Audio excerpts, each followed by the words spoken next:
বানপীড়িতক 15,000 সাহায্য দিয়াক লৈ সমালোচনা কৰা সকলক মুখ্যমন্ত্ৰী হিমন্ত বিশ্ব শৰ্মাৰ প্ৰত্যুত্তৰ দেখিবলৈ পোৱা গৈছে। মুখ্যমন্ত্ৰীগৰাকীয়ে দিছে প্ৰত্যুত্তৰ। মুখ্যমন্ত্ৰীগৰাকীয়ে কৈছে যে আমি ৰাইজৰ লগত আছোঁ, যাৰ চিন্তাধাৰা সীমিত, তেওঁলোকে আমাক নাজানে কিন্তু ৰাইজে আমাক জানে। ৰাইজৰ কোনো সমালোচনা কৰাৰ সময় নাই। বানাক্ৰান্ত লোকে কেতিয়াও কোৱা নাই 15,000 টকা দিয়াক লৈ এয়া কম টকা হৈছে বুলি বা সাহায্য দিয়াক লৈ বানাক্ৰান্তই কেতিয়াও সমালোচনা কৰা নাই। সমালোচনা কৰিছে সেই সকল লোকে যিসকল লোকে আমাক নাজানে। এইদৰে প্ৰত্যুত্তৰ দিছে মুখ্যমন্ত্ৰী হিমন্ত বিশ্ব শৰ্মাই। যিহেতু মুখ্যমন্ত্ৰীগৰাকীয়ে বানপীড়িত লোকক 15,000 টকা সাহায্য ঘোষণা কৰিছিলে আৰু সাহায্য দিয়াক লৈ সমালোচনাৰ সন্মুখীন হোৱা দেখিবলৈ পোৱা গৈছিলে হিমন্ত বিশ্ব শৰ্মা চৰকাৰ। আৰু এইবাৰ যিসকলে সমালোচনা কৰিছে সেইসকলক প্ৰত্যুত্তৰ দিছে মুখ্যমন্ত্ৰীগৰাকীয়ে। মুখ্যমন্ত্ৰীগৰাকীয়ে কৈছে, আমি পুনৰ কৈছোঁ, মুখ্যমন্ত্ৰীৰ মন্তব্য আছে। মন্তব্য শুনোৱাৰ পূৰ্বে মুখ্যমন্ত্ৰীগৰাকীয়ে কি কৈছে আমি পুনৰ এবাৰ ক'ব বিচাৰিছোঁ।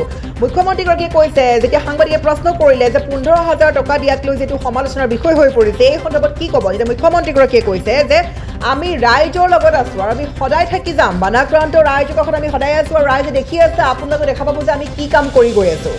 যাৰ চিন্তাধাৰা তেনেই সীমিত সেইসকলেহে আমাক নাজানে, সেইসকলে সেইবাবে আমাক সমালোচনা কৰিছে। কিন্তু যাৰ চিন্তাধাৰা উন্নত মানৰ সেইসকলে আমাক কেতিয়াও সমালোচনা কৰা নাই। আৰু বানাক্ৰান্ত লোকে কেতিয়াও কোৱা নাই এই ধৰণৰ কথা। 15,000 টকা দিয়াক লৈ এই ধৰণৰ কোনো সমালোচনা কৰা নাই বানাক্ৰান্ত লোকে। সমালোচনা সেইসকলেহে কৰিছে যিসকলৰ চিন্তাধাৰা তেনেই সীমিত, সেইসকলেহে সমালোচনা কৰিছে বিজেপি চৰকাৰক। গতিকে মুখ্যমন্ত্ৰীগৰাকীয়ে কৈছে যে আমাক সমালোচনা কৰাসকলে আমাৰ বিষয়ে একো নাজানে, আমাক ৰাইজে জানে। আমি ৰাইজৰ হৈ কাম কৰি আছোঁ, প্ৰতিটো কাম কৰিছোঁ। লগতে কৈছে যে বানপীড়িত লোকক 15,000 টকা সাহায্য দিয়াক লৈ যিসকলে সমালোচনা কৰি আছে সেইসকলক সাংবাদিকে সোধা প্ৰশ্নৰ উত্তৰত মুখ্যমন্ত্ৰীগৰাকীয়ে কৈছে যে আমি কেৱল ৰাইজৰ লগতহে আছোঁ আৰু ভৱিষ্যতেও আমি থাকিম ৰাইজৰ লগত। যাৰ চিন্তাধাৰা তেনেই সীমিত সেইসকলে আমাক নাজানে, সেইবাবে তেওঁলোকে এই ধৰণৰ কিছুমান সস্তীয়া সমালোচনা কৰা বুলি মুখ্যমন্ত্ৰীগৰাকীয়ে মন্তব্য কৰিছে। মুখ্যমন্ত্ৰীগৰাকীয়ে দিয়া প্ৰত্যুত্তৰ, সেই প্ৰত্যুত্তৰ যিসকলে বানপীড়িতক 15,000 সাহায্য দিয়াক লৈ সমালোচনা কৰিছিলে মুখ্যমন্ত্ৰী হিমন্ত বিশ্ব শৰ্মাক, সেইসকলক দিছে প্ৰত্যুত্তৰ। আমি এই মুহূৰ্তত মুখ্যমন্ত্ৰীগৰাকীৰ মন্তব্য আগবঢ়াইছোঁ। আমি সকলোকে যেনেকৈ পাৰোঁ আমি সহায় কৰাৰ বাবে সংকল্পবদ্ধ আৰু আমি যিমান পাৰোঁ সকলোকে সহায় কৰিম। তেখেতসকলে আমাৰ বিষয়ে হয়তো জনা নাই বা আমাক তেওঁলোকে ভালকৈ নাজানে।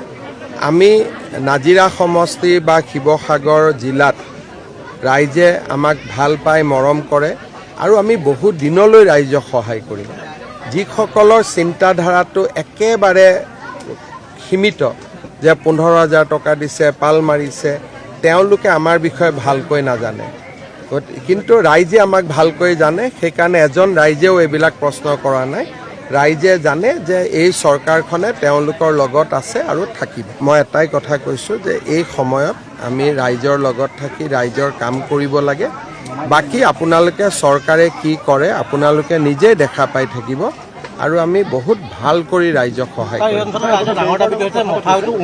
মই ইতিমধ্যে মথাউৰিটো ঘোষণা কৰিয়ে দিছোঁ যে আমি মথাউৰিটোৰ কাম তৎকালীনভাৱে হাতত ল'ম।